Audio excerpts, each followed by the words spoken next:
Thanks for joining us today. I'm Craig Davis, the editor of Casino Beats. We're here for the latest in our Casino Beats 100 Club Pathways series, the first recording of the new year, coming just before we all descend on English capital London for ice. I'm delighted to say for this one I'm joined by Leigh Nissim, who is the CEO of Future Anthem. Thanks for joining us today. Nice to see you. Thanks for inviting me. For this, we always kind of look back to the past and kind of before you entered the industry, maybe if you've had an early work life or if you come out of education, however that may have been, what career paths were open to a young Leigh? What direction could your life have gone? Yeah, good starting question. So I suppose one of my early influences was I lived in France for a year twice. And I also lived in Geneva. So I could have ended up in France through my education, and I started working in Paris in Marks and Spencer's, actually, because I'd always been stacking shelves at Marks and Spencer's in my early career. And I actually offered a job on their graduate training program, but much to the angst of my parents, I turned it down because I just didn't want to work in retail. And I'd always worked in retail. My dad owned ladies' fashion shops at that point, very unfashionable areas of London in the not so nice parts, or then not so nice parts, which are very nice parts now. So I could have been in retail, market trading, and that was my background and upbringing. And then, after university, my first role, which was in finance and insurance market, I ended up at Deloitte's, which is a really interesting place to work. In the treasury area, which is where you manage interesting things like currency and interest rate risk, but I found it very technically complex. And I got offered a job in banking, So I think I could have ended up in banking, but also turn that down really to join the internet. So I was at university with a guy who had a .com called businessesforsale.com. And so I was an early internet pioneer in 99. And so, I suppose could have been retail, could have been banking, could have been living in France, and ended up in .com in 1999. And since then, found my real place in technology and digital, and been a good journey from there. So I'm very happy I landed like that. So yeah, it's interesting how you think about it like that. So you had all these options open. You could have gone in a number of different directions. You said about the .com. What was it that eventually got you into the gambling industry? It was very interesting, actually, because, like I say, I was digital, so I've been in the internet since '99. It was actually in 2005 I got introduced to a gentleman called Gary Shaw, who had a white label business. And at the time, I knew very little about gambling, my nearest experience was my grandfather used to gamble a lot on the horses, but I'd done a lot of white labeling. So businessesforsale.com, we put high value businesses onto FT.com, the restaurants onto the Restaurateurs Association. We've done quite a lot of white labeling of the products, and Gary was setting up as a white label business, launching Gala and Yahoo and Bingo, and we got on very well. So I came in to lead commercially that business, being a digital guy coming into gambling. And Gary gave us some really good advice: just play lots of poker and familiarize yourself with the products, which I did. So I was playing about 15, 20 hours of poker a week, early doors, and I got very familiar with the products. And that was my pathway into the industry. And at the time, it was hot. Party gaming had just floated. 888 was already listed. And you forget, but this was on the side of taxes everywhere. Ultimate Bet was sponsoring everything. And it was really the heyday of poker. So it was a great time to join the industry because it was going through a massive growth trajectory. And poker was on the TV all the time. And you hear me talk about poker a lot because people forget it really drove that early days of the industry. Casino was still there too. But really it was the kind of early days coming in. And just felt for a digital guy, what a great place to be. High growth, add all the elements of technology, of risk, of entertainment, global, international, regulation, just all the ingredients to make it a super interesting place to work and be. So yeah, that was my entry point, and things have kind of flown by from there. So 18 years on, I feel like a bit of a veteran, but yeah, it's been a brilliant 18 years. And you've just touched upon the 18 years there. That was where I was going to go to next. What would you say would kind of be the key touch points along that journey that have kind of shaped your path to where you are now? And how do you look back on that journey? How would you reflect? How would you assess that? Yeah. So I think, and I say this to my kids, like the key point that I would say is the first one is people. So I've met just like brilliant people all the way through my 18 years. I've either worked with them or they've been my customers. And I would say the vast majority, I'd be happy to go out for a beer with on a social night as much as I would in a work capacity. Everyone's kind of a mindset, and there's quite a lot of similarity in terms of outlook.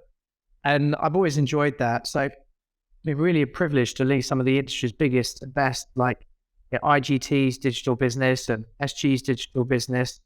And so I've always supplied the industry, if you like. So as a B2B, not really talked about, is you get the chance to work with all sorts of different businesses, work with all sorts of different people. And it's very sociable like that. So I've had the opportunity, fortunately, to work with a lot of good people and to have them as my customers as well. So I think people would be one. I think the next thing that I find really curious and interesting around our industry is its dynamism. It changes so much, and a lot of people criticize it and says it's not been innovative, which I really challenge, because it's had to reinvent itself so many different times. From Eureka, when the US shut down in 2006, and these big businesses had to reinvent themselves away from the US into Europe, and from moving out from poker and casino into kind of more other categories like casino. The innovations that have gone through that, a lot of the brands that lead today didn't exist back then. So this kind of constant reinvention of technology, complexity, and everything goes around it. So I think for me, it feels like it's had 3 or 4 lives in the 18 years I've been in it, and everyone's just been a little bit different and enjoyable for different reasons. So I think people is one, the dynamism is the second. And the third, I think, as well, is, which people maybe also underplay, which I don't, is I think broadly the industry tries to be as responsible as it can be, from a kind of gambling and a responsible gambling perspective. And it's done a lot of work and come a long way, and it's not denying it's still got some way to go still. But as a regulated industry, it's very highly regulated, more so than people realize from the outside when compared to other digital businesses. So yeah, like I suppose that kind of, again, mix of people, dynamism, technology, and regulation, they're all these interesting dynamics that go through that I've really enjoyed watching and experiencing. And also it's global. Yeah, people don't really talk about that so much, but the fact that you can do these things in North America, into Europe, South America, Asia, very interesting. That ability to travel is a very international orientation. So you get this international diversity as well, which is, I find really healthy and enjoyable. And they're brilliant places, right? These are in Vegas and Barcelona and, Stockholm and wherever else all these industry events are. These are wonderful places to go to. So yeah, like, it's got a lot of kind of components that are super interesting and enjoyable.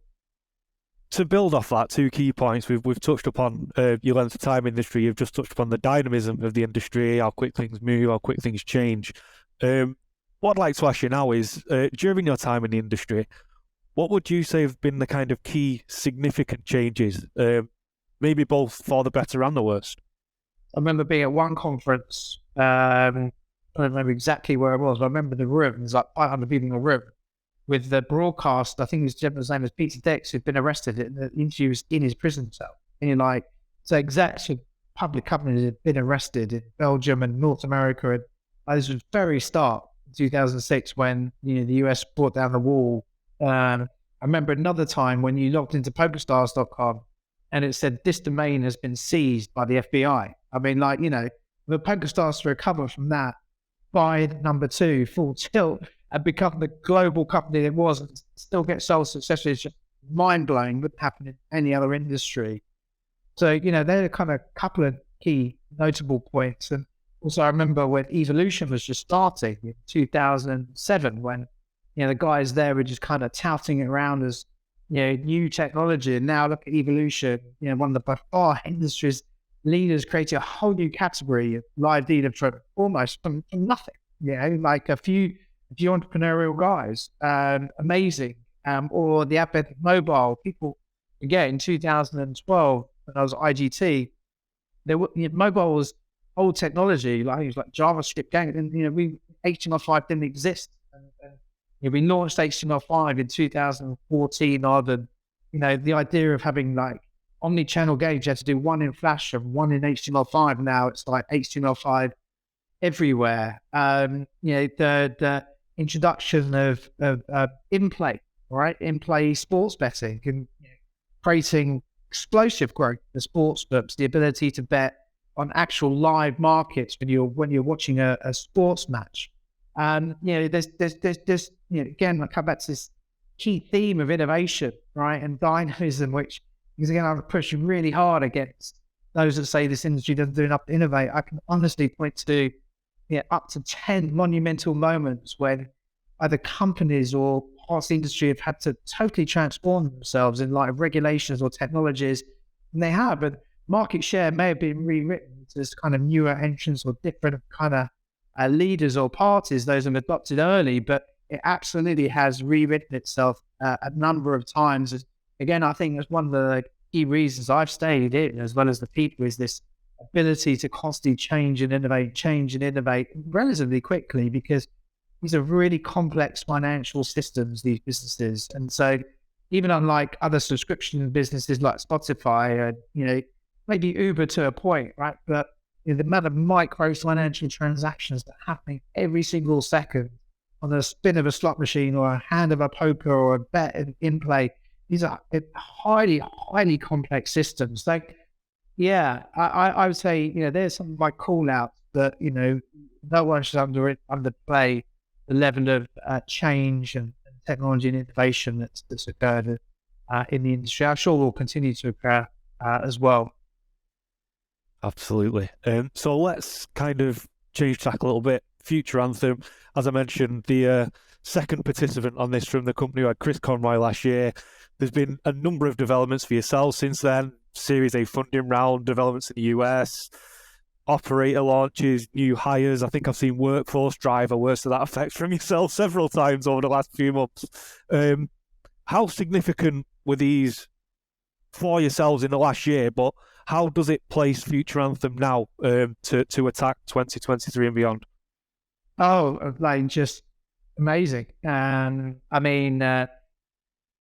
into the new year, 2023, I couldn't be more excited. And I really feel like we're just at the beginning of our journey, and we're super well equipped. I mean, we pretty much doubled the size of our team since we raised our Series A. Some fantastic people, some from the industry, some from outside, very strong bias towards data science, the data engineering and product. So some super smart people that were both young through our intern program that's been very successful since we started, and also some additional kind of leadership people that we've brought in. And so we're fantastically positioned to capitalize on our opportunity. And our opportunity kind of goes back to what we were just talking about, which is my observation when I was working in these B2B businesses, is just the opportunity to listen to the vast amounts of data that flies through these different platforms and products in order to try and predict how players play when they're in session. So you can, with the AI, make a prediction to intervene in a customer session to help them have a better session, right? So are they going to leave? Predicting that exit point, recommending the right game depending on their stage in the life cycle, or are they developing risk in their play? And you spot that early in order to navigate someone back to the safe zone. So these are all the applications of the AI that we're bringing to market as innovation, and it's being very, very well received amongst our customers and our team. As we grow and mature, we've got more and more live implementations, and we're seeing phenomenal impacts with players at 2-3x LTVs, lifetime values, real reductions in risk scores of customers, and trying to be in real time is just again where the industry wants to be. And some people are in real time, and some people can't get there but want to get there. So anyone wants to work in real time. So yeah, I feel like Future Anthem is a great position, and we work across operators and suppliers as well. So we have fantastic customers on the operator side and on the studio side. So and with sports betting operators now, that's been a new development. So we've fantastic case studies growing with in sports betting as well to personalize that. So yeah, I feel super excited coming just before I steer. Great team. Our technology is blind. We've processed over 200 billion transactions in the platform. Again, like 200 billion, what other industry is that going to happen in? So I'm very privileged to be able to lead this business into that environment with this level of opportunity globally and all the good things we talked about earlier. So yeah, you can hear probably in the enthusiasm in my voice, very excited. We're in our new office in Aldgate East, which has been brilliant for our team. Yeah, we're achieving great things together, and yeah, smiling still. And you've just touched upon the opportunity that knocks in a little over a week now when we'll be at ICE. What can we expect from Future on there, and what are your ambitions for that week? What can we expect? Yeah, so it's come together really, really well. And if you want to come to see us, we're in the consumer protection zone. We have a stand there. But we're launching our new campaign, which is the race to real-time personalization. And it's like, where are you in the race to real-time personalization? Because everyone wants to get there. Some people can't. Some people are or are near. And like the impacts to the consumer are like 4x versus if you kind of deal with something the day after, right? Because you're always behind and the customer's left. You're trying to get them back with email. But when they're with you, you can really influence their player experience for the better. And that's what we're about. We're all about improving player experiences. So we've dusted off all our demos. They all look brilliant. All of our product literature is all in line. We've got a couple of new products that are launching in this next quarter. Just super excited. One is around how we use the AI for media buying to target players better, which is coming to market around March time. So lots to talk about. Many of our team are going to be there. I also encourage those that are not on the stand to kind of go and see the rest of the industry. So there'll be quite a few Future Anthem people at the show itself. And again, all our customers coming to town, either from North America or from Europe. It's a great chance to see everyone. And yeah, we've got a meeting room just offsite as well, where we're welcoming and hosting both existing and new customers. We've got a couple of thought leadership things we're doing offsite as well. So loads and loads going on, and it's a good point in the calendar to really focus on. So yeah, very excited. Inevitably, with a Pathway series, to anyone who watched them before, all roads and get to this final question, which is if you could speak to the 100 Club, the industry, if you will, if you could speak to the industry and you could ask one question to the entire industry, what would that question be? I'm going to frame it in terms of a request. We're bringing AI to the industry, and much of this is about innovation, new ways of doing things, and this is one area where I think we could all benefit from a little bit more speed, because when you're working with clients, they have regulatory changes they have to deal with, new market launches, or they're going through substantial change through corporate restructuring or acquisitions, whatever. So it's quite a congested calendar you're going into. So my request is make sure all of you that you leave enough room on your roadmaps for innovation, because those that do will be the ones that rewrite market share, as evidenced by Evolution or other Leo Vegas, who came into the industry and changed it up, got bought by MGM. So really make sure you leave room for innovation. That's my request to you as a question to the 100 Club, because you're going to benefit from it. It's really important to do, and if you don't, you're going to get left behind. And that benefits companies like Future Anthem. They're bringing these new solutions to market. It will benefit you, and fundamentally, it'll benefit your players. And that's what we're all about at the end of the day. These hundreds of thousands and millions of players every day that gamble sustainably, happily, enjoyably. Let's make sure we give them the best experience they possibly can, so that everyone benefits. Excellent. A little twist on the final question there. And that brings us to a close, I'm afraid. We're at the end of the latest edition. I'd like to thank you again for joining us, Leigh. Thanks for putting your time aside for this. It's greatly appreciated. Listen, the second time, as you said, and that's a first. We like being first. So thank you very much for inviting me.